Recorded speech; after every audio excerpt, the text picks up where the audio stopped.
Bueno, hoy vamos a trabajar con unas nuevas funciones que nos ayudarán en nuestras futuras hojas de cálculo. Y para ello, en esta ocasión vamos a tener o a trabajar sobre esta relación, donde tenemos una fecha, tenemos unos vendedores, realizaron unas ventas en unas determinadas zonas. El objetivo es hallar las fórmulas que nos puedan indicar cuáles fueron las ventas, el promedio de ventas en cada una de las zonas, cuáles fueron el total de las ventas en cada una de las zonas, cuáles fueron las ventas totales que tuvo cada uno de los vendedores, quién fue el mejor vendedor y cuánto vendió. Ese es el objetivo de este ejercicio.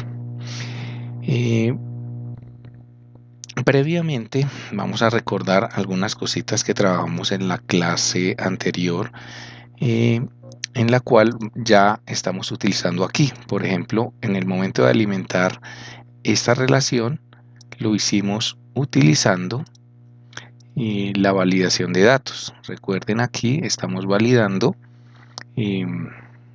datos de acuerdo a una lista que la tenemos aquí en la hoja de datos. Tenemos una lista que son las zonas. Tenemos otra lista que son los vendedores, y aquí sencillamente llamamos esas listas y validamos los datos con ello. También trabajamos para este caso unos nombres. Recuerden que los nombres nos facilitan la formulación. Previamente a este rango se le colocó el nombre de zonas y a este rango el nombre de vendedores, para que tengamos en cuenta en el momento de realizar la función, recordando lo que ya anteriormente habíamos visto. Vamos a iniciar con la fórmula para el promedio de acuerdo a las zonas. Normalmente lo que haríamos sería utilizar la fórmula promedio, abrimos paréntesis y indicamos los valores que queremos promediar. Si nosotros vemos acá, vamos a hacerlo dependiendo la zona. Voy a tomar la zona norte. Entonces, ¿qué tendríamos que hacer?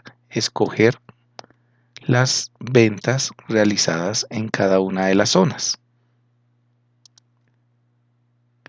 Aquí seleccionamos y por último cerramos y tenemos nuestra función. Esto es lo que normalmente hacen muchas personas, pero como lo hemos visto anteriormente, el objetivo de utilizar Excel de una manera óptima es que no tenga yo que realizar después cambios en la fórmula, sino la fórmula sea de una forma automática, que me halle el valor sin tener que modificar nada. Por ejemplo, si yo utilizo la función promedio para este caso, estoy casi buscando de manera manual dónde están los valores que quiero promediar. Por ejemplo, acá me salte 1, entonces ya estaría mal la fórmula. Puede suceder, aquí tenemos un listado pequeño, pero cuando tenemos los grandes listados, pues vamos a tener aún mayor inconvenientes. De ahí que esta función no sería la más apropiada utilizarla así. Igual, si yo vengo a hacer algún cambio, por ejemplo, esta es la zona sur, vamos a decir que este valor de 847.000, estas ventas no fueron en la zona sur, sino en la zona norte, pues no me va a tener en cuenta también este cambio. Entonces vamos a utilizar una función que sí va a tener en cuenta esos cambios. La función igual promedio.si. Entonces hallamos el promedio, pero con unas condiciones. Utilizamos promedio.si. ¿Cuáles son los parámetros que necesita promedio.si? Requiere de un rango, un criterio y un rango promedio. Son esos 3 parámetros que se requiere. ¿Pero qué significan esos 3 parámetros? Vamos a verlo por acá. Entonces, los tres parámetros son, primero, un rango, donde va a buscar un criterio. En este caso, el rango sería esto. Sería el primer parámetro que requiere la función. Luego, un criterio. El criterio vendría a ser, para el caso de la primera fórmula, este. Y un rango promedio. El rango promedio vendría a ser donde están los valores. Esos serían los tres parámetros. ¿Qué es lo que hace esta función?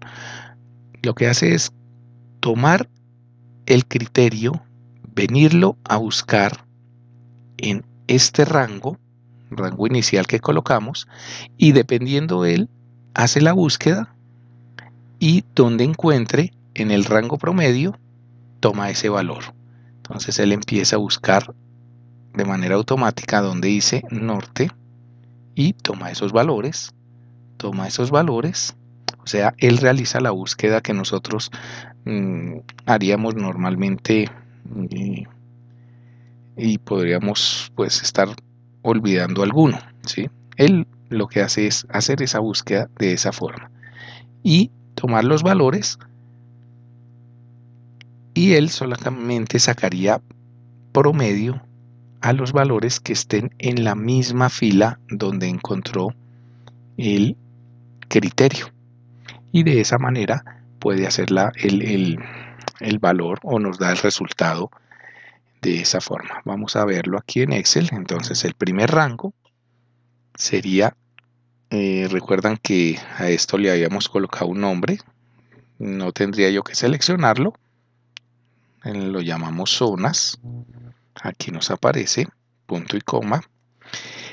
El segundo parámetro es criterio, el criterio es este, punto y coma, y luego nos pide el rango promedio, que lo llamamos vendedores. Podemos escribirlo, o si también lo queremos seleccionar acá, recuerden que utilizando nombres de pronto es más rápido. Aquí está mostrándonos el rango, pero si yo selecciono todo el rango al cual ya le había colocado un nombre, pues él ya le coloca el nombre de ventas, recordando esa parte que ya habíamos trabajado en clase anterior. Y aquí tenemos el promedio. Entonces, ¿qué tuvo en cuenta? ¿Dónde encontró este criterio en este rango? Y tomó en esa misma fila el valor, ¿sí? Y algo importante es que el rango que yo tome acá debe tener e iniciar en la misma fila. O sea, si lo tomé solo hasta acá, hasta la columna 12, el rango promedio debería iniciar en la misma fila y terminar en la misma fila, ¿sí? Deben ser iguales. ¿Por qué? Porque si de pronto yo inicio acá el primer rango y el otro lo voy a iniciar más abajo, pues no va a funcionarnos de manera adecuada. Entonces es lo único que debemos tener presente. Donde inicie debe tener el mismo tamaño el rango que el rango promedio, y de esa manera funciona. Como nosotros trabajamos aquí con nombres, pues ya tenemos asegurado el rango y no tendríamos que fijarlo. Esa es una de las ventajas de trabajar con nombres. Entonces sencillamente arrastramos acá y ya nos va a funcionar. Si vemos, por ejemplo, en esta de nos queda promedio de zonas F5. F5 si no tiene ningún nombre, sencillamente avanzó la fila común y corriente, no tenemos que fijarla porque la fórmula nos funciona de manera adecuada. Y aquí tenemos el rango promedio, que es ventas, y nos estaría funcionando muy bien. ¿Qué sucede si hacemos algún cambio? Por ejemplo, estas ventas 847.655 no se realizaron en la zona norte, sino en la zona sur. Cuando yo hago este cambio, pues él ya hace la modificación tanto en la norte como en la sur, como en la zona sur. Ajusta de una forma automática y no tendría yo que venir a tener que arreglar fórmulas. Entonces la manera más adecuada es utilizando para estos casos promedio.si.